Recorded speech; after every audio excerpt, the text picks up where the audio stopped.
Gran Ciudad. Análisis serio sobre los hechos más importantes que ocurren en nuestra región. Entrevistas con los protagonistas de la noticia, informes especiales y crónicas basadas en la investigación diaria. Gran Ciudad es dirigido por el periodista Juan Carlos Hurtado. Gran Ciudad, ciudad. Ahora tenemos el poder de salvar las vidas de nuestra familia y amigos. Podremos dar un paso hacia adelante para abrazar a los nuestros. Podremos dar un paso hacia la primavera. Medellín me cuida. Si viene de la FLA, la etiqueta no se despinta si la raspas. Si no es así, es adulterado. Identifica el licor adulterado y exige siempre el licor legal. Una campaña de la Fábrica de Licores de Antioquia. Unidos, Gobernación de Antioquia. Estudia de manera virtual en el SENA. Cuídate en medio de la pandemia sin necesidad de detener tu sueño de formarte. Tenemos más de 43.000 cupos disponibles. La oferta hace parte de la reactivación económica del país durante la crisis sanitaria ocasionada por la COVID-19 e incluye técnicos en temas relacionados con el agro, apoyo administrativo en salud, operaciones microfinancieras, control de calidad en confección, patronaje y moda.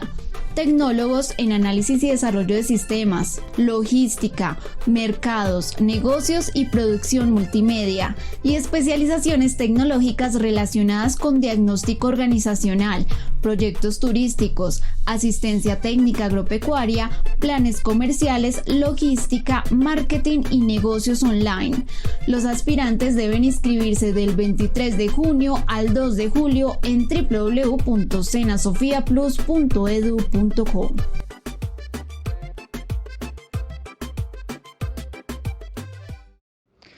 Futuro sostenible son obras de desarrollo para el Valle de Aburrá, Regional Oriental Norte, fases 2, 3 y 4. Inversión 155.000 millones de pesos, 3,9 kilómetros. Área metropolitana del Valle de Aburrá. Futuro sostenible. No solo son titulares de noticias, momentos de angustia y tensión por mantener con vida a nuestros seres queridos, mascarillas que tallan rostros, hacen parte de la rutina del personal médico desde hace más de un año. Sus largas jornadas, turnos diurnos y nocturnos, fines de semana y fechas especiales, tiempo limitado con sus seres queridos, sus vidas también importan. Las cifras de muertos no son simples números, son vidas que se apagan, personas a quienes no veremos nunca más. Por eso cuídate aunque nadie te vea. Cuidarnos es tarea de todos. Ellos también necesitan un respiro. No es solo por ti, es por todos. Consejo de Medellín, somos tú y yo. Compre la naranja, la mora, el aguacate. Lleve también el pollo, el quesito, la leche, el tomate de aliño, la cebolla junca y los limones. En Antioquia existen más de 800 asociaciones de productores agropecuarios.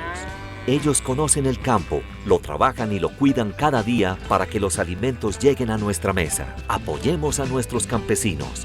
Compra local. Unidos, Gobernación de Antioquia. Gracias a todas las personas que se conectan con nosotros de lunes a viernes a las 11 de la mañana. Soy Juan Carlos Hurtado Ochoa, periodista y abogado, especialista en Derecho Laboral, en Pensiones y en Laboral Administrativo. Ustedes preguntarán, pero bueno, ¿y qué es laboral administrativo? Laboral administrativo es todo lo relacionado con los servidores públicos o los que trabajan en el sector público, bien sea por contratos, por vinculación, por actos administrativos, por concursos, todos los que están en el servicio público y tienen alguna relación laboral, pues tienen unos regímenes distintos a el ordinario laboral, que es el que manejamos también en el sector privado. Nosotros manejamos las dos áreas: laboral normal, el del sector privado, y el sector público, laboral administrativo. Pensiones en las dos áreas también, públicos y privadas, y todo lo relacionado con la seguridad social. Gracias al ingeniero Andrés Casas, quien hace posible esta comunicación con ustedes, esta parte tecnológica que es tan importante.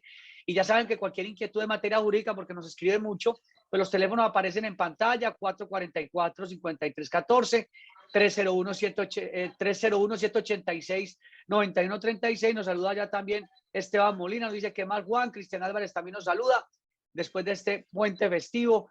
Espero que muchos hayan descansado, que hayan disfrutado, que hayan podido compartir.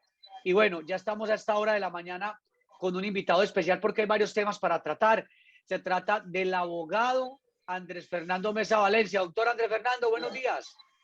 Muy buenos días, Juan Carlos. Muy contento de compartir contigo en este espacio. Ya muchas veces hemos tenido la oportunidad de hacerlo y siempre muy agradecido con tu amistad, con compartir también estos conocimientos políticos, jurídicos y opinar, que es lo más importante en esta coyuntura que está viviendo el país.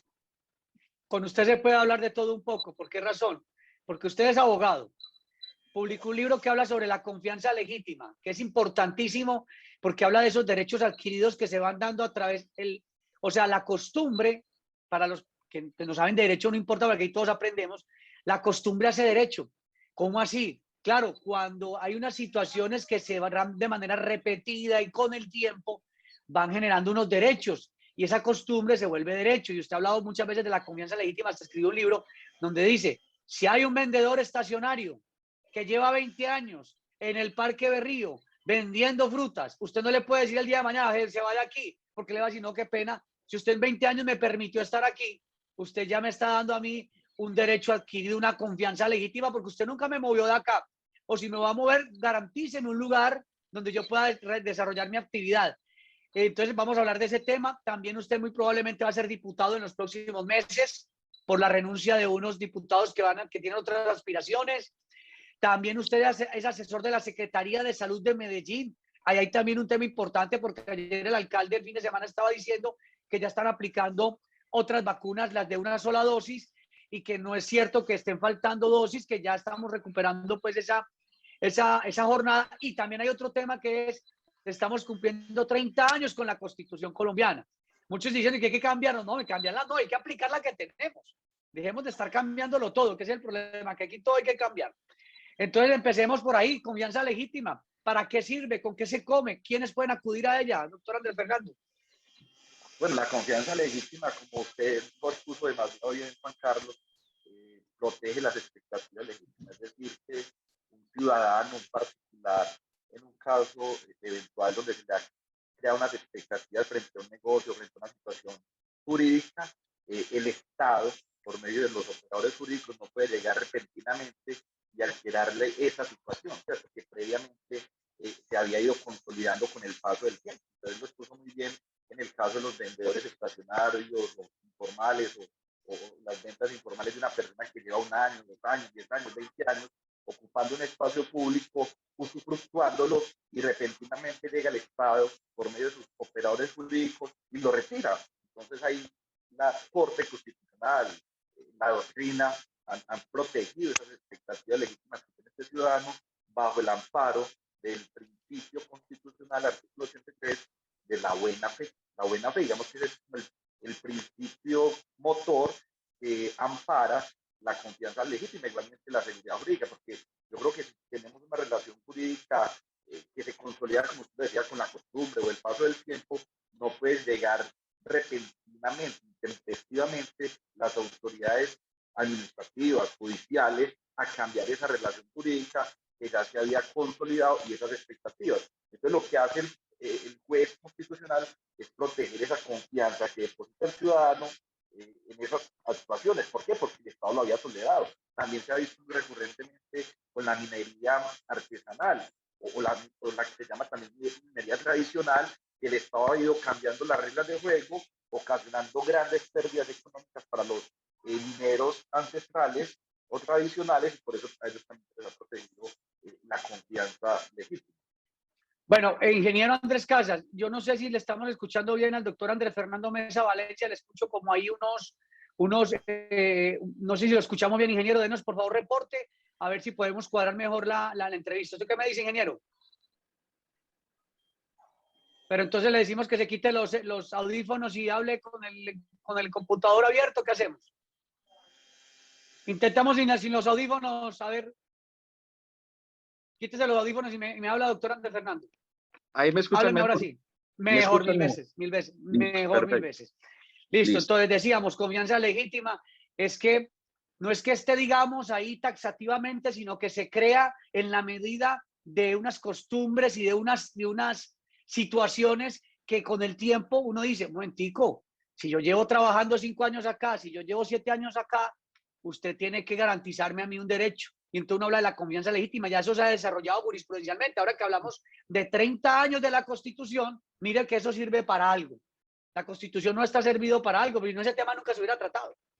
Sí, así es, Juan Carlos. Pues digamos que lo que ha posibilitado que este principio, que es un principio realmente nuevo, pues digamos no tiene más de 40, 50 años en la jurisprudencia comparada y en el derecho comparado, pues en Colombia desde 1997, 1998, gracias a la Constitución del 91 y a esa consagración constitucional y a la posibilidad de aplicar principios que inclusive no estén taxativamente en la norma, porque digamos, la confianza legítima no está expresa en la norma, sino que ha sido una creación de los jueces constitucionales, de la doctrina, que ha permitido pues, desarrollar la confianza legítima. Entonces ahí es donde es importante un Estado social de derecho, un Estado constitucional y democrático de derecho como el que se conformó en Colombia a partir de 1991 con la expedición de esa constitución a través de una gran asamblea constituyente. Entonces, por supuesto, usted lo decía al principio, no es cambiar la Constitución. Sabemos que la Constitución es una constitución de derechos, es una Muy completa. constitución muy completa. Pues se pueden tener diferencias sobre algunos temas en la conformación del Estado, pero en general los derechos fundamentales, mecanismos tan importantes como la acción de tutela, las acciones populares, las acciones de grupo, que también han sido ya desarrolladas por leyes estatutarias, pues digamos que son grandes logros de esa Constitución y todo lo que se ha avanzado en materia de derechos fundamentales por parte de los jueces constitucionales y de la Corte Constitucional como órgano de cierre en materia constitucional es muy, muy importante para el país. Por eso hay que defender la Constitución y es aplicarla. O sea, no tenemos que ir a una nueva Constitución, sino pedir que se aplique esa Constitución que ha sido también, digamos, lamentablemente muy dañada en algunos gobiernos que la han modificado y le han cambiado muchas por medio de reformas constitucionales y actos legislativos, la han, digamos, manoseado exageradamente, pero pues pese a ello, sigue siendo una constitución muy, muy importante porque se ha garantizado el bloque y la protección de los derechos fundamentales, también de los derechos llamados colectivos y de tercera generación, que son esos derechos como el medio ambiente, el patrimonio público, que hoy, digamos, son tan fundamentales y tan importantes en las discusiones que se están dando. Por ejemplo, es muy preocupante la situación de contaminación en el Valle de Aburrá, por ejemplo, donde también tenemos que hablar del derecho fundamental. Yo lo considero como fundamental al disfrute y uso del medio ambiente, donde las enfermedades respiratorias, por ejemplo, se han incrementado de una manera exorbitante y donde urge que los gobiernos tomen medidas en el sentido de adquirir, digamos, energías limpias, energías renovables y que sean amigables con el medio ambiente. Bueno, por acá, pues, cuando uno habla de Constitución hay muchas cosas. A mí particularmente me encanta la acción de tutela, que desafortunadamente la acción de tutela pues, se volvió efectiva más que todo para temas como el acceso a la salud, que no debería ser así, porque si la salud es un derecho fundamental, pues no habría necesidad de estar acudiendo a la tutela, de las EPS cumplan con la labor y punto. No hay necesidad de que yo tenga que acudir a una acción de tutela con un derecho fundamental como es la salud. Nos dice, por acá nos saluda mucha gente, nos saluda Katia Milena Barreto, Cristian Álvarez dice, Juan, importante preguntarle al invitado, ¿cuál cree él que son las últimas normas que se han aprobado, pero que van en contravía de pronto del espíritu de la Constitución? Y Gilberto Bustamante Ramos también nos saluda. Y lo saluda a usted también. Yo diría que el problema de pronto, aquí metiendo la cucharada también, que la Constitución como tal es buena, pero cada rato queremos hacerle reformas. Esto que voy a decir de pronto va a generar una polémica.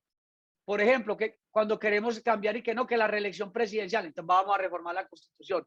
No, que vamos a hacer tal cosa, ¿no? Dejemos la cosa como está, sí, que puede funcionar. ¿En qué cree usted que ha habido como cambios así que uno dice, pero deje la Constitución quieta, no le metan más cosas? Yo creo que esa es una de las, yo creo que hay dos básicas, esa que usted menciona, la reelección, ya eso igual fue también, digamos, Ya está ahí. estudio, pero ya la reelección presidencial creo que en su momento afectó mucho el sistema de pesos y contrapesos en los poderes públicos. Pues la idea es que existe un equilibrio, un balance de los poderes, del poder legislativo, el poder judicial, el poder ejecutivo, y que ninguno se superponga a los demás poderes para respetar la llamada independencia, la independencia del legislativo, la independencia del poder judicial, pero esa reelección ocasionó unos fuertes choques de trenes en decisiones de cierre que han ocasionado, digamos, una fractura en la institucionalidad pública colombiana. Entonces yo creo que eso fue una reforma que en su momento hizo daño porque digamos que se afectó el sistema de contrapesos y por ejemplo en la forma de elegir los procuradores, de elegir los contralores, de ternar miembros de la Corte Constitucional, porque casi que esos miembros de esos 9 que conforman la Corte Constitucional terminando siendo los mismos asesores del presidente de la República o de los presidentes. Entonces terminó ahí como una puerta giratoria entre el Poder Judicial y el Poder Ejecutivo, que creo que afectó mucho la institucionalidad en el país. Y la segunda creo que es una reforma que afectó la regla fiscal, es decir, que cuando se toman decisiones de tutela, el operador jurídico judicial está obligado a mirar el contexto económico y la posibilidad de desarrollar ese derecho que se tutela fundamental bajo el principio de la regla fiscal, y eso me parece que es una limitación muy importante a los derechos fundamentales, al derecho de trabajo, al derecho fundamental a la salud. Recordemos que en la Constitución del 91 la salud no estaba como un derecho fundamental y fue una ley estatutaria que le dio ese rango. Y bueno, y la jurisprudencia, por supuesto, de la Corte Constitucional, que siempre consideró la salud como un derecho conexo a la vida. Por conexidad. Exacto. Por conexidad lo llamaba fundamental, pero con la evolución de la jurisprudencia, la salud adquirió una categoría como un principio fundamental, autónomo, independiente, con sus propios requisitos de aplicabilidad y sustanciales, que han permitido pues que hoy ya no sea necesario decir que está conexo con la salud para invocarlo como un derecho fundamental en las acciones de tutela. Entonces yo creo que esa limitación que se hizo con la regla fiscal fue perjudicial para la aplicación de derechos fundamentales como el derecho a la salud, el derecho a la vida. Por acá también nos saluda Adriana Ramírez y nos dice: nuestra Constitución del 91 es de las mejores, solo es que realmente sea aplicable y no profanada. Dice Libardo Tavera: excelente programa y más con el invitado de hoy. Saludos a Andrés Mesa. De esto podríamos hablar muchas cosas. En Colombia tenemos norma para todo. Este es un país aquí decía Santiago Tres Palacios, que era amigo suyo, abogado penalista. Él tenía un término que yo no sé si es como fuerte, que vomitábamos mucha ley, que era una cosa de locos. No, apliquemos lo que tenemos. Hoy me estaban llamando, por ejemplo, desde Antioquia a preguntarme por un abogado penalista para que me hablara de si estaba de acuerdo con la cadena perpetua para abusadores de menores. Y entonces aquí el problema es que ni el abusador ni el delincuente está pensando en la pena ni se está leyendo los códigos. El delincuente está haciendo las cosas muchas veces sin pensar el resultado. Yo no creo que un delincuente pone que vamos a mirar ahí qué dice el Código Penal, cuál es la sanción, si me hurto tal cosa o si comete un homicidio. No, el delincuente va a lo que va. Falta es como otro tipo de temas. No sé si usted quiere opinar sobre eso a propósito pues, de todo lo que cuestionamos acá. En Colombia definitivamente existe una excesiva proliferación normativa, o sea, una producción permanente de normas, decretos, reglamentos, y yo creo que inclusive eso tiene que ver con la confianza legítima, porque digamos que la mayoría y el común de los ciudadanos, por la falta de cultura jurídica, no conocen la Constitución. O sea, la misma Constitución es de absoluta desconocimiento para la mayoría de los ciudadanos. Debería de ser una obligación que todo ciudadano por lo menos conozca la Constitución. En los colegios, en todas partes debería ser. Pero si vamos a la cantidad de leyes que se promulgan cada semestre por parte del Congreso, la cantidad de decretos o resoluciones por parte del Poder Ejecutivo, les aseguro que la mayoría de los ciudadanos no conocen ni el 1% de las normas. Inclusive uno como abogado, en muchos casos, se queda corto para estudiar toda esa proliferación normativa que tiene una consecuencia, primero sobre la legitimidad y segundo sobre la misma legalidad, porque digamos que yo exigirle a un ciudadano que aplique normas que él mismo no conoce, cuando no hay una cultura jurídica, pues se vuelve, digamos, inaplicable. O sea, en la práctica, esa proliferación normativa pues hace que los ciudadanos, al desconocer la norma, pues no la apliquen. No la apliquen y sean víctimas de quienes la aplican mal. Entonces la autoridad viene y te exige una cosa y uno le dice, un momentico, pero si es que esto tal cosa. Y como uno no sabe, pero cuando uno tiene un conocimiento, uno le dice, hágame el favor, señor policía, por citar un ejemplo, cíteme cuál es la norma y cuál es la sanción. Ah, no, que porque si no, porque si no, usted me tiene que decir cuál cosa. Otra cosa que ocurre, yo no conozco la Constitución o la puedo conocer un poquito y entonces risa, no, pues que es que ya ese artículo fue reformado, ya eso no sé qué, ya eso declarado inexequible y ahí lo embolatan a uno por tanta norma.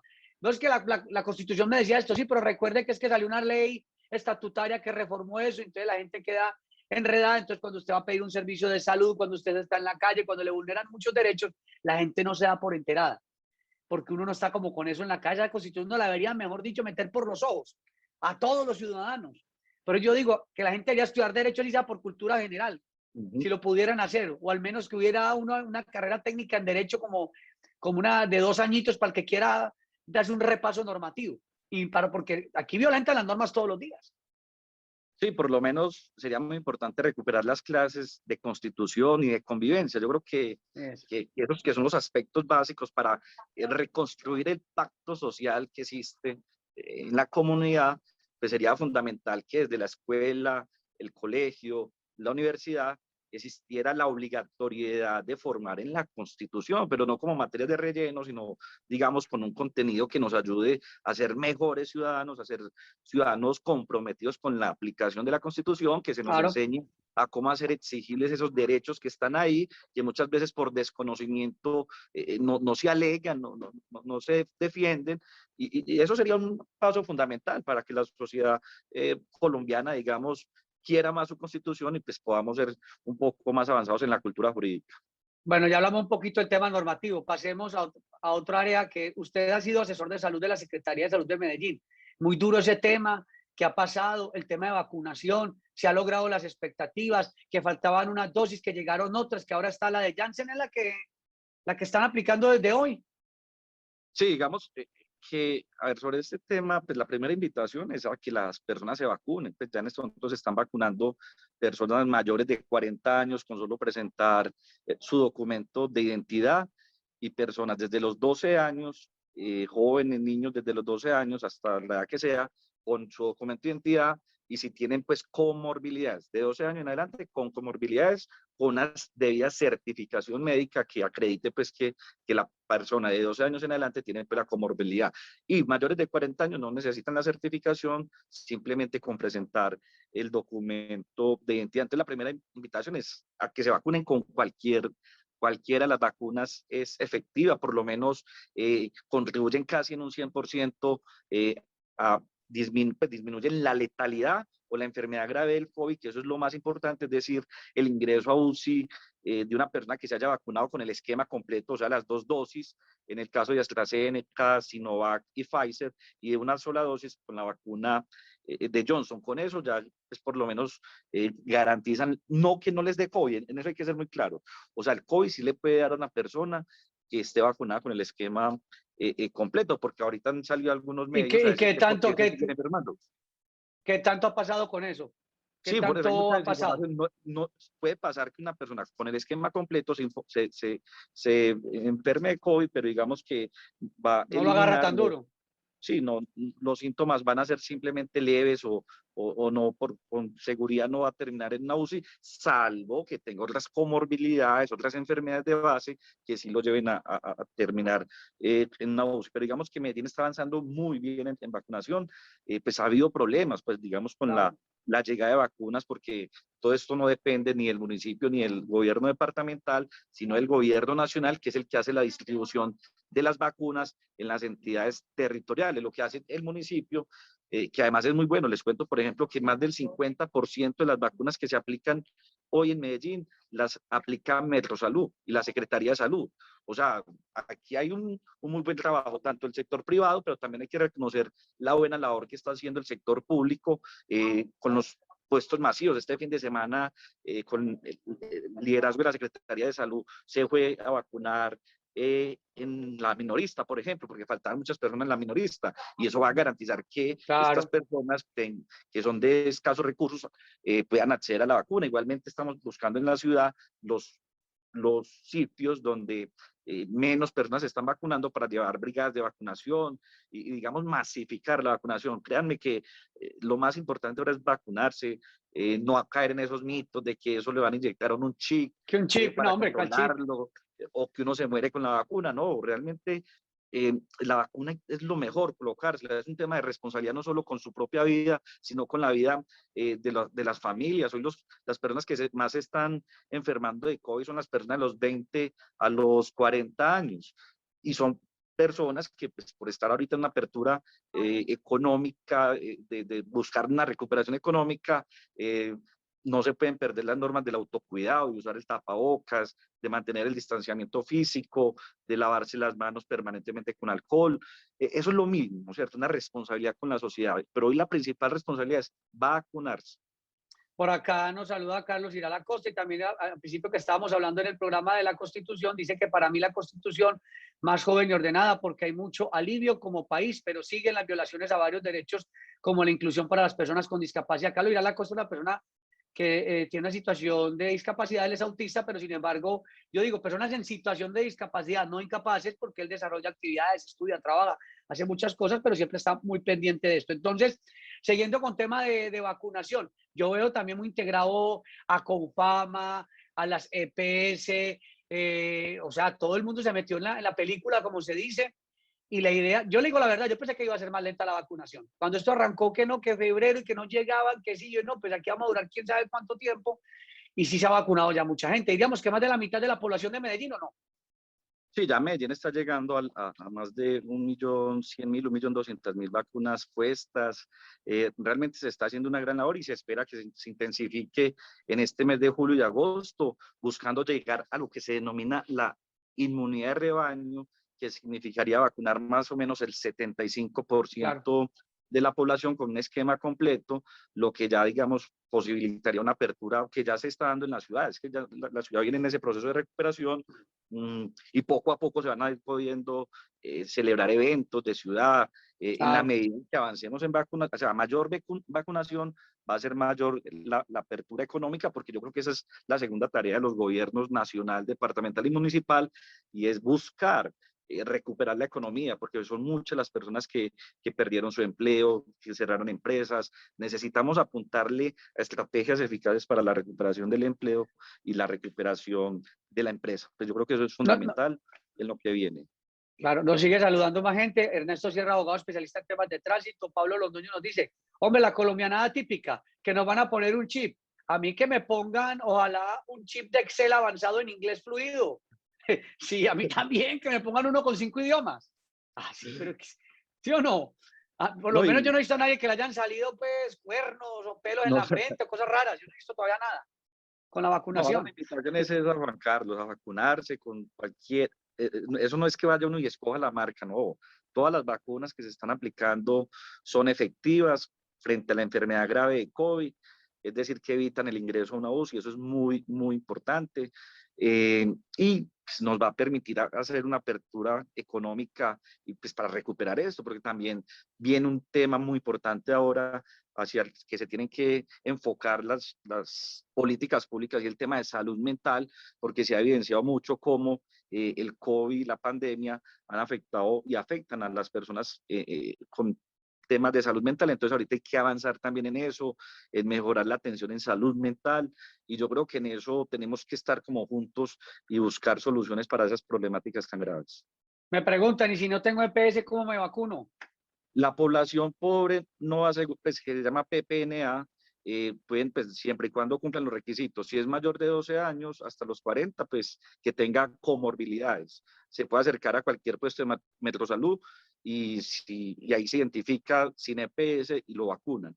Y si es mayor de 40, con la respectiva certificación médica. Y si es mayor de 40 años, también con la sola cédula, su documento de identidad que lo identifique, se lo vacunan en cualquier puesto, en el puesto de los 80, en el puesto del estadio, cualquiera de los puestos masivos que opera Metrosalud, lo vacunan de inmediato. ¿Cuándo cree usted que sea posible que en los próximos días nos vuelvan a encerrar o ya nos toca ir trabajando vacunación, reactivación? ¿Qué se ha escuchado? Yo creo que la apuesta de nuestro alcalde Daniel Quintero es una apuesta a un retorno seguro. Pues Medellín está en apertura, se están tomando, intensificando las campañas de prevención, se está intensificando la vacunación, se está también, Medellín está muy bien, por ejemplo, en PRAS, PRAS es la política de rastreo, ¿cierto?, de los casos de COVID. Medellín hace más de 6.000 pruebas diarias de COVID, mientras que la meta de las ciudades en el país es de 3.000, es decir, que estamos duplicando esa meta, y eso nos permite encontrar a las personas infectadas y aislarlas, ¿cierto? O sea, que tomen medidas de aislamiento para pues, protegerlo. Inclusive los índices de contagio de COVID vienen disminuyendo en la ciudad. Entonces yo creo que lo ha dicho el alcalde en varias oportunidades y en varios medios.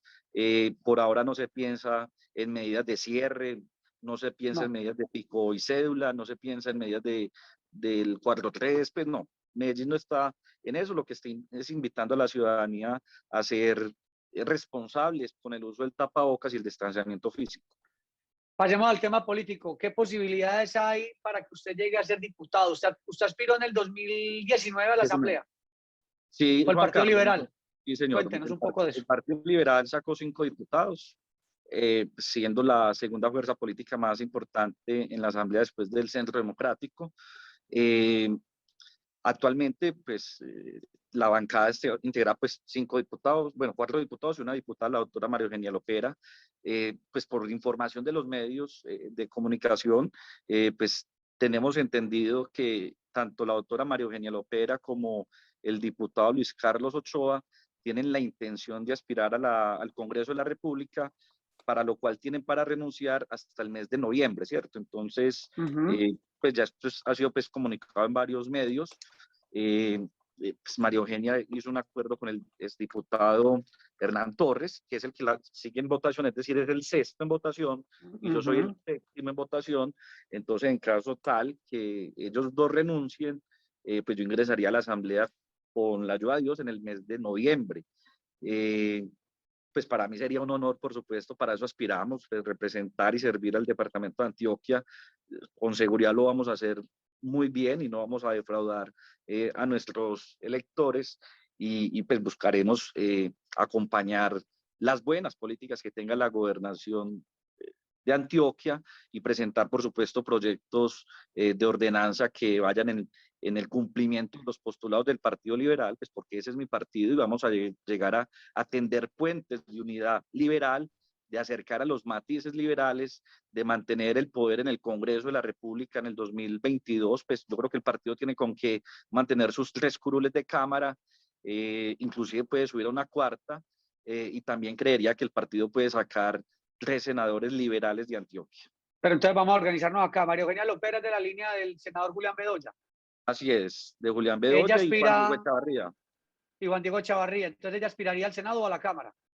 No se ha definido si a la Cámara o Senado. Tengo entendido que es la Cámara, pero eso ya es un tema del equipo que ellos integran. Y Luis Carlos Ochoa es del equipo de Liberalismo Socialdemócrata que orienta el doctor Eugenio Prieto. Juan Diego Echavarría. A ver, vamos a ver entonces acá. La señora Lopera podría aspirar o a Cámara o Senado, con Juan Diego Echavarría, Senado, Cámara. Julián Bedoya se va a apartar de aspirar al Congreso el próximo año. Sí, eso dicen, pues yo ahí sí eso dicen. No conozco los detalles. Estamos igual. Luis Carlos Ochoa renunciaría a la Asamblea para aspirar a la Cámara, en fórmula al Senado con Eugenio Prieto. No, con Iván Darío Agudelo. Con Iván Darío Agudelo. Y ahí entraría entonces Hernán Torres. Es lo que se ha dicho. Sí, exacto. Termino aquí, yo anoto sus datos que son importantes. Entraría listo. ¿Por qué tienen que renunciar en noviembre? Las elecciones son en marzo. Marzo, sí. La norma dice que tienen que renunciar antes de las inscripciones. Y las inscripciones son del 13 de noviembre al 13 de diciembre. Entonces ellos tienen hasta 13 de noviembre. O sea, aquí no aplica el cuento, es que un año antes, no, ellos pueden hacerlo de la inscripción, ¿cuántos meses? 4 ¿3 meses? meses. 4 meses. Sí. Bueno, y entonces a usted le quedaría pero 2 entonces años. te quedaría un trecho muy sabroso, claro, te quedaría Sí, 2022 y 2023, porque es que, por ejemplo, cuando Javier Rodas asumió como concejal de Medellín, él asumió porque se declaró una sanción, yo no recuerdo, porque él entró, pero una colita entró en el último año, unos pocos sí, meses, y él igual la disfrutó, pero es que ya 2 años es un tiempo importante. sí, muy importante, donde creo que podemos desarrollar y llevar a cabo iniciativas departamentales importantes. Yo espero pues estar muy de la mano de toda la bancada, ¿cierto? Si se materializa esto, que creemos que así será, y hacerlo muy bien. O sea, nosotros tenemos una carrera política joven, ¿cierto? De llevar un discurso de renovación, un discurso muy liberal. Yo llegaría a defender iniciativas liberales que beneficien a los antioqueños, y espero estar muy de la mano de toda la bancada, de todos los liberales que hacen parte de la Asamblea Departamental. ¿Cuántos votos tuvo usted en 2019? 12.000 votos. 12.000, muy bien. Con esa votación en un partido, por ejemplo, como el Verde o la ASI, No, hubiera llegado sobrado. Pero yo soy un hombre de partido. Sí, es que esa es una gran diferencia. Imagínense que, y pues yo le cuento esto a los televidentes, porque aquí todos aprendemos un poquito. Ahora que la sección quinta del Consejo de Estado, que yo le digo, me le quito el sombrero a esa magistrada, hermano, me les quito el sombrero, señora, es que qué doble militancia, pan, de una. Ya hay 2 diputados que se enredaron con doble militancia, Rodrigo Mendoza Vega y este señor Juan Camilo Callejas del Partido Conservador. Pero mire lo que es la vida, cuando usted habla de partidos, a ellos les aplicaron la doble militancia por ser de un partido, pero a quienes son por movimientos significativos de ciudadanos, la doble militancia no es tan aguda, porque si usted revisa el caso de Daniel Carvalho, concejal de Medellín, y de Daniela Maturana, donde había una doble militancia clara, expresa y exigible, como se dice, dijeron no, es que el movimiento, como era un movimiento por firmas y ya probablemente se había acabado el movimiento, no se les aplica doble militancia. Y aquí ellos solamente, por ejemplo, en el caso de Rodrigo Mendoza, por hacer caso de una resolución que el mismo partido le dio para apoyar a Andrés Guerra y no a Aníbal Gaviria, doble militancia. Juan Camilo Callejas por no apoyar candidatos de coalición en Guatapé y en Abejorral, doble militancia. Entonces ahí creo que tienen que, el Consejo de Estado está aplicando la norma fuerte, pero están dejando unos vacíos frente a los movimientos por firmas, porque ya se están convirtiendo en unas alternativas para mamar gallo y hacerle el esguince a la norma, mientras que el miembro de partido sí se tiene que dar la pela. Me parece que ahí hay un vacío grande. Sí, yo creo que ahí la jurisprudencia se está quedando corta. Yo creo que también los miembros de los movimientos significativos de ciudadanos o de firmas que se llaman, también deberían de aplicársele la sanción por doble militancia. Me parece que no puede ser exclusiva de quienes militamos y hacemos parte de partidos políticos, quienes seamos, digamos, los receptores de ese tipo de sanciones, y que los miembros de los movimientos significativos de ciudadanos puedan estar a diestra y siniestra, pues, en una especie de doble militancia, deberían de ser igualmente sancionados. Ahora, yo soy un hombre que desde que era estudiante de la Universidad de Antioquia y inicié mi militancia en el Partido Liberal, siempre he estado en el Partido Liberal. Yo soy un convencido de que hay que defender la ideología y la doctrina del partido, pues es una ideología que le ha servido mucho al país, y creo que hay que reivindicar los principios socialdemócratas. Creo que la socialdemocracia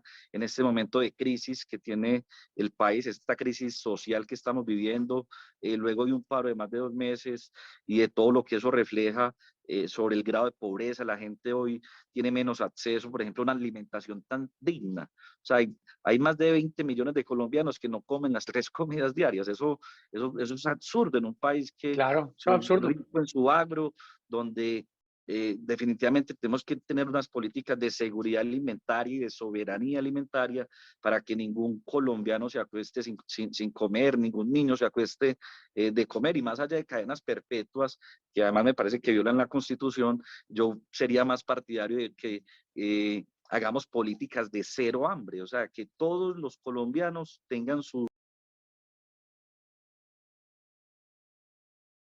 garantizadas. Eso sería lo mínimo deberíamos de hacer como Estado, generarle la seguridad alimentaria a cualquier niño y a cualquier niña de este país. Entonces, yo creo que esos son los postulados que defiende el liberalismo, la socialdemocracia, y son los que vamos a seguir impulsando desde donde la vida nos ponga. Usted decía algo muy chévere sobre, es que yo con 12.000 votos en el Partido Liberal no llegué a la curula a la Asamblea, pero si hubiera sido otro movimiento o de un partido más pequeño, lo hubiera logrado. ¿Sabe qué recordé? El representante de la Cámara, Oscar Darío Pérez Pineda, cuando era del Partido Conservador, él aspiró a la Cámara y sacó más de 25.000 votos y no le alcanzó. Y por allí había gente del Polo con 8, con 10.000 votos, con 12.000 votos en la Cámara, y él enojado, que faltaba llenar esos vacíos. Eso del tema del umbral es una cosa muy tesa, porque al partido, mientras más grande sea, más le exigen. Y al que está por firmas o está por movimientos más pequeños, menos se le exige.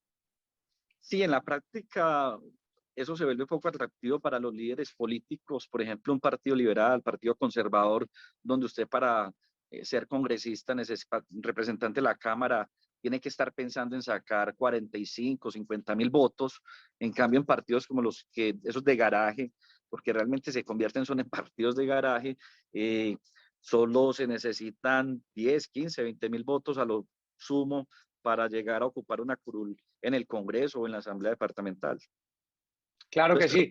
El sistema tiene una finalidad, que es fortalecer los partidos, pero termina debilitando los partidos porque se vuelven poco interesantes, porque usted para alcanzar ese tipo de votaciones pues necesita muchos recursos económicos o superestructuras políticas, ¿cierto? Entonces, en ese caso, sí es preocupante frente al umbral. Ahora, también quería decir esto, ahorita que habla de la socialdemocracia, nosotros los liberales en Medellín acompañamos tanto la bancada en el Consejo como la bancada de diputados al alcalde Daniel Quintero, porque nos parece que es un mandatario que gobierna con principios liberales, que tiene un gobierno, yo inclusive diría que socialdemócrata, que prioriza los asuntos sociales sobre los demás asuntos. Pero hay algo importante allí que usted manifiesta, que algunos liberales rodearon a Daniel Quintero Calle. De hecho, Daniel Quintero Calle también fue en su momento muy cercano a Humberto de la Calle, fue viceministro de las TICs de Juan Manuel Santos, que Juan Manuel Santos también tuvo un origen liberal. Pues que a la gente se los veía muchas cosas. ¿Cómo ve usted el tema de Daniel Quintero Calle con todo este tema de la revocatoria? Si es cierto que no hay planes que se estén cumpliendo, si se están cumpliendo. Ya Luis Bernardo Vélez, concejal de Medellín, que era de la línea de Daniel Quintero, ahora le anda dando madera con buen comienzo. Luis Bernardo Vélez no se acomoda con ningún alcalde. Con Federico Gutiérrez también salió de pelotera. Yo creo que la revocatoria funciona a partir de los chismes, ¿cierto? Y de los comentarios del pasillo. Yo he invitado a algunos de los líderes de la revocatoria a que debatamos con argumentos, con cifras, sobre el cumplimiento del plan de desarrollo que se está cumpliendo, ¿cierto? El plan de desarrollo Medellín Futuro se está cumpliendo, inclusive en algunos puntos por encima de las expectativas, y creo que Medellín, por ejemplo, ya hoy estar pensando en una línea del metro por la 80, lo que se ha hecho para la atención del COVID, la posible adquisición de la clínica la 80, enfocarse mucho en el plan de desarrollo hacia la zona norte de la ciudad, que es una zona históricamente olvidada, y que los gobiernos la olvidaron en los últimos tiempos. Creo que esos son enfoques importantes que tiene el plan de desarrollo y que el alcalde está cumpliendo. Pero no, lo que escucha es por medio de los pasquines que tienen los líderes de la revocatoria, un montón de cifras inexactas o chismes de pasillo, y hablan de corrupción en abstracto, ¿cierto? No con cifras reales. Uno no conoce denuncias en la personería, en la procuraduría, en la fiscalía, simplemente son chismes de pasillos con una estrategia comunicacional para hacerle daño al alcalde y a su equipo de gobierno, y creo que están totalmente equivocados porque son viudos de poder que gobernaron esta ciudad en los últimos 20, 30 años, están acostumbrados a comerse el banquete de lo público, ¿cierto? Por medio de PM y de muchas de las entidades descentralizadas, eran socios de la corrupción, ¿cierto? Porque no podemos olvidar lo que pasó en Hidroituango, en la sociedad, y todo lo que eso ha implicado en costos para el departamento y para la ciudad. EPM era su botín burocrático y era una puerta giratoria entre el GEA y su participación en el gobierno de EPM, y a su vez también en el grupo empresarial antioqueño, una puerta giratoria nefasta para la ciudad. Y yo creo que Medellín sí no les pertenece a esa vieja política tradicional que la verdad sí le ha hecho mucho daño a la ciudad, y hoy quieren recuperarlo, y seguramente la revocatoria puede ser un mecanismo para ello, pero detrás de esa revocatoria se esconden intereses corruptos, intereses de grupos empresariales muy poderosos que perdieron a Medellín. O sea, ya no les pertenece. Y ahora Medellín es de la ciudadanía.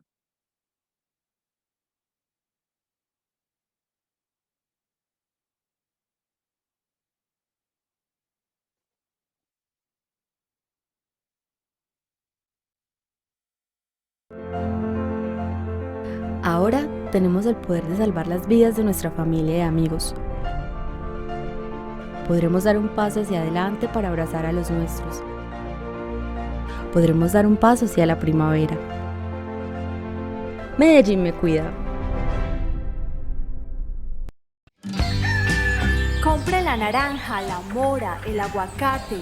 Lleve también el pollo, el quesito, la leche, el tomate de aliño, la cebolla junca y los limones. En Antioquia existen más de 800 asociaciones de productores agropecuarios. Ellos conocen el campo, lo trabajan y lo cuidan cada día para que los alimentos lleguen a nuestra mesa. Apoyemos a nuestros campesinos. Compra local. Unidos, Gobernación de Antioquia. Somos dueños de una ciudad que respira, sonríe, sueña y cada día se levanta para progresar. Somos dueños de colegios, empresas, instituciones, carreteras y lo más importante, nuestra tierra para arar y respirar.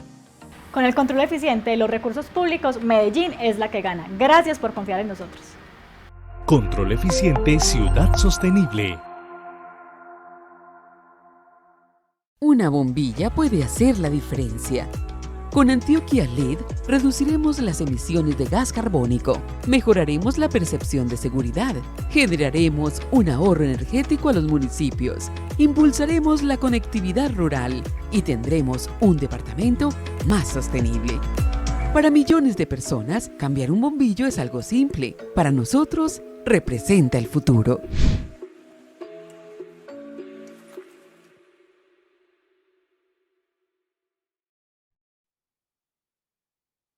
Bueno, ya hace unos segundos habíamos tenido una pequeña dificultad de conectividad, pero bueno, ahí estamos. Por acá dice Milene Vázquez, de Julián Bedoya, que compró su certificado de estudio, es un desprestigio para todo ese partido político, así serán todos. No, cada quien de políticas y penales y tal, pues cada quien que responda por suyo. Carlos Jiménez dice que usted no le gustó mucho lo que usted dijo, doctor Andrés Fernando, que dice que usted por qué dice en 2 minutos que habló de partidos de garaje, de chismes, de pasquines. Pero es que dice que no le cree que le da la votación. Es que Carlos Jiménez lo que no ha entendido es que Andrés Fernando Mesa Valencia entraría en noviembre porque tanto él como Hernán Torres fueron las votaciones que siguieron de los diputados que se irían, entre ellos Luis Carlos H. Ochoa y la doctora María Eugenia Lopera. Entonces, al ella salir para aspirar al Congreso, no es que vaya a volver a aspirar a Andrés Fernando, él entraría porque está en la lista. Primero Hernán Torres y después entra usted. Eso es lo que yo entiendo. Sí, señor, así es. Entonces, así está pues el tema. Muy bien. El tema político no es fácil. Usted tiene callo, ¿no? A usted le han dado garrote también. Sí, claro, nosotros, inclusive cuando presidí el directorio liberal de Medellín, del 2017 al 2019, nosotros no llegamos allá porque nos regalaron la presidencia del directorio, nos la ganamos con los votos y yo he sido un crítico permanente de las directivas nacionales del partido. O sea, el Partido Liberal no puede seguir siendo manejado por César Gaviria como si fuera una finca.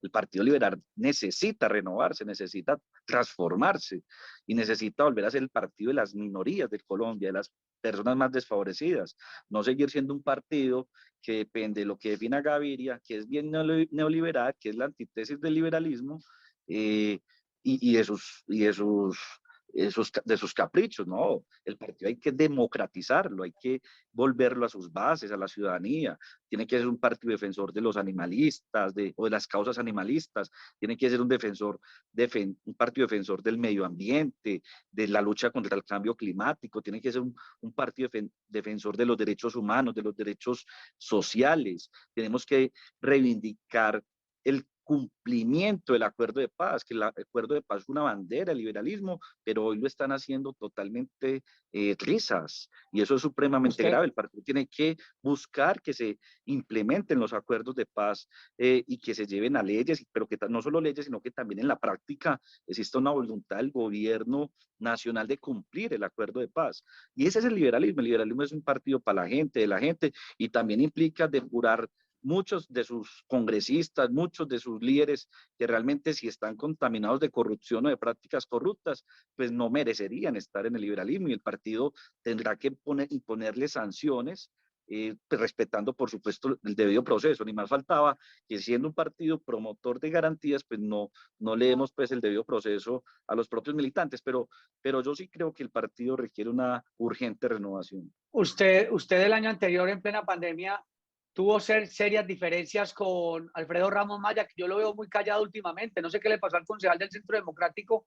Ustedes se agarraron fuerte, pero era porque para Alfredo Ramos todo era robo. Todo se lo estaban robando en la alcaldía del primer año. Y la Contraloría y los distintos órganos de control no le han dado la razón en absolutamente ninguna de las denuncias de presunta corrupción en el tema de pandemia, de sobrecostos. Usted siempre estuvo con él en un rifirrafe muy teso en redes sociales. Yo a él no lo he vuelto a escuchar ya como tan vehemente. ¿En qué quedó esa relación suya con él? Porque ustedes le dieron madera bastante duro el año pasado. Pues yo no tengo ningún tipo de relación con Alfredo Ramos, pues simplemente ha sido esos, como usted los menciona, debates en Twitter, pero que realmente terminan siendo, como lo decía ahora, debates sin argumentos, pues porque realmente uno no ve cifras, datos por parte de quienes promueven la revocatoria, cifras serias, uno no ve denuncias, pues simplemente son por medio de sus pasquines, porque tienen pasquines desinformativos, por supuesto respetables, pues podrán expresarse, pero realmente son pasquines que solo desinforman a la opinión pública, y lo único que buscan es dañar el proyecto de la Medellín Futuro, que es un proyecto que no es solo para Medellín, sino que es un proyecto que se va a seguir expandiendo para el departamento de Antioquia y para todo el país. Un proyecto político, social, demócrata, porque yo creo en ese proyecto, y siento que están cayendo mucho en la desinformación, y lamentablemente a veces los ciudadanos de buena fe confían en lo que le dicen algunos de estos líderes, pero realmente son medios que usan para, primero, limar asperezas o dañar proyectos porque perdieron en el 2019, por eso no es casual que quienes lo lideran fueron quienes salieron derrotados en el 2019, donde la ciudadanía eligió un proyecto político, pues sí hay que respetar ese voto. Doctor, cuando usted dice pasquines, pues a uno siempre le dicen en Medellín, no, que es que en Medellín hay bodegas informativas. ¿Usted se refiere de pronto a algunos medios virtuales que salieron precisamente empezando la administración de Daniel Quintero, algunos medios que salen por allí virtuales? Porque a mí me gustaría que ahondara en eso, porque por ejemplo un Carlos Jiménez me va a decir, pero oiga, ¿cómo así que pasquines? Sosténgame la información. Usted sabe que, mira, porque si usted dice que hay pasquines y no tiene la prueba, entonces está cayendo en lo mismo que dice Alfredo Ramos. No, hay medios como, creo que es IFM, pues medios que, mire, yo conocí de una reunión en diciembre del 2019, posterior a la victoria de Daniel Quintero y antes de posesionarse, donde ya estaban hablando de revocatoria. Es decir, que la revocatoria en sí no surge como una idea del cumplimiento, no de un plan o programa de gobierno, sino que naces con un espíritu vengativo, porque de un sector político que perdió, ¿cierto? O sea, no es como, venga, midamos, porque es que las revocatorias son ¿para qué? Para el que esté incumpliendo el mandato ciudadano y para quien esté incumpliendo el plan de desarrollo. Pero si aquí uno lo que ve es que se está cumpliendo el plan de desarrollo, no tienen argumentos para, digamos, llegar a un debate serio de revocatoria. Entonces lo que uno ve es un ánimo de venganza, un dolor de quienes perdieron el poder que habían ostentado por muchos años, otros que se quemaron, alcaldías, consejos, asambleas, y no existen sí, y ellos mismos se organizaron para crear unos medios que yo sí creo que son de desinformación, porque acuden es al chisme, acuden es como a lo personal y no al debate racional, con argumentos de políticas públicas, un debate serio. O sea, ¿qué es lo que uno les pide? Debatamos con argumentos, no con pasquines. Pero usted y yo sabemos como abogados que eso también se puede denunciar. Si a mí hay un pasquín que me está dando madera y yo sé que lo puedo identificar, yo pido la rectificación, porque ese medio que usted mencionó precisamente fue el que sostuvo lo de la asistencia al partido de la Selección Colombia del alcalde. Entonces uno diría, no, si todo es mentira, hágame el favor y me rectifique. O es que el tema de rectificación es muy difícil por la colisión de derechos, libertad de expresión versus buen nombre. Sí, yo creería que uno en eso, ahí se plantea un muy buen debate, Juan Carlos, el tema de esa posible colisión de derechos, pues al buen nombre, pero también hay un derecho a la libertad de expresión. Yo ahí creo que la alcaldía ha sido muy respetuosa también de la posibilidad que se expresen las ideas. Pues yo creo que eso también hace parte de un gobierno, digamos, liberal, entre comillas, ¿cierto? Pues porque creo que es un gobierno que también defiende las libertades y yo creo que el mismo alcalde no ha querido entrar en esa controversia, pero yo sí se lo digo con franqueza, pues uno esperaría unos debates más técnicos, ¿cierto? Más formados. Pues por supuesto que la alcaldía no es perfecta y yo sé que el alcalde comete errores y uno tenemos que quitarnos la idea de que los políticos son perfectos. Tenemos que quitarnos la idea de que los políticos no somos seres perfectos, somos seres humanos que cometemos errores, nos equivocamos. Ahora, no puede haber errores de mala fe, ahí sí yo creo, porque cuando hay mala fe, ahí sí por supuesto tienen que entrar los órganos de control a sancionar, a hacer el debido proceso y sancionar a quienes actúen en lo público de mala fe, pero yo creo que el alcalde se ha podido equivocar, por supuesto, pero nunca lo ha hecho con mala fe, por supuesto que no, y creo que él lo que ha buscado es que se cumpla su programa de gobierno. Por eso es que a mí en el tema de la revocatoria, la parte que no me convence mucho es la de la insatisfacción ciudadana, porque yo le digo al doctor Julio Enrique González, listo, usted no cumple el plan de desarrollo, eso es un argumento objetivo, pues es que la insatisfacción ciudadana, y él me asegura que como está permitida, es que está permitida, o sea, está dentro de los argumentos, pero es que es un híbrido que la misma Corte Constitucional pide que el Congreso haga una reglamentación de la revocatoria, porque la Corte tampoco opina pues como que la insatisfacción sea algo sumamente válido. Es que la insatisfacción es que a mí me cae mal Andrés Fernando, pero es un ladrón, no, es un corrupto, no.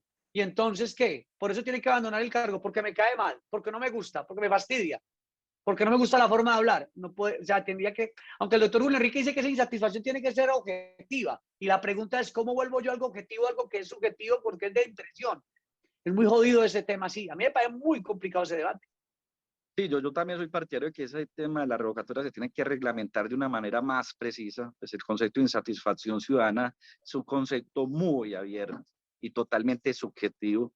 Y creo que ahí tanto el Consejo Electoral como el mismo legislativo tendrán que avanzar en una reglamentación, en pulir esos términos que son un poco ambiguos y que realmente cómo se mide eso, por una encuesta, pero qué tipo de encuesta, o qué es insatisfacción, ¿cierto? Que es en términos porcentuales o como intentar darle algo objetivamente. Entonces yo no creo que, sí me preocupa mucho eso, que sea tan abierto porque se presta para cualquier cosa y uno esperaría, por ejemplo, frente al plan de desarrollo de argumentos y desde la misma presentación de la revocatoria por parte de sus promotores, quedó muy claro que no es un debate técnico, sino que es un debate político, con revanchismo político. Andrés Fernando Mesa Valencia, abogado, posible diputado en noviembre, liberal de trapo rojo. Liberal de trapo rojo, mucho, yo sé que sí. De los poquitos, de Casa de Mármol en su momento. No, y todo eso. Y espero que el partido de pronto, yo no soy pesimista, yo creo que el Partido Liberal tiene mucho futuro. Muchas gracias. Nos despedimos con el doctor Andrés Fernando Mesa Valencia, gracias al ingeniero Andrés Casa, estuvo con ustedes Juan Carlos Hurtado. Consultas jurídicas, ahí están los teléfonos para que nos llamen, donde podemos también tratar el tema de confianza legítima para reclamar. Un abrazo para todos, Dios los bendiga. Cuando usted tenga inconvenientes en materia de herencias, es decir, cómo hacer una sucesión, nosotros podemos apoyarlo con el equipo de abogados. A veces es fácil porque la sucesión, si todos están de acuerdo, podemos resolver el tema a través de notaría, pero si hay alguno de los herederos que no está de acuerdo, toca acudir a la demanda. Si tiene problemas herenciales, sentémonos a revisar su tema. 444-5314 la línea telefónica con los abogados, revisamos todos los aspectos herenciales para que usted tenga tranquilidad. Aproveche.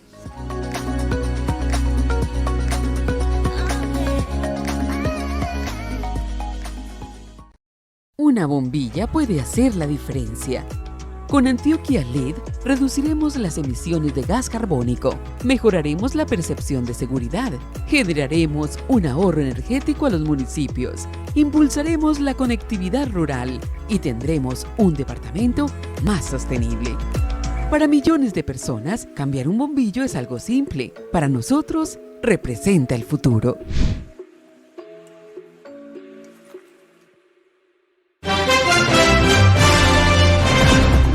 Gran Ciudad. Análisis serio sobre los hechos más importantes que ocurren en nuestra región. Entrevistas con los protagonistas de la noticia, informes especiales y crónicas basadas en la investigación diaria. Gran Ciudad es dirigido por el periodista Juan Carlos Hurtado. Gran Ciudad.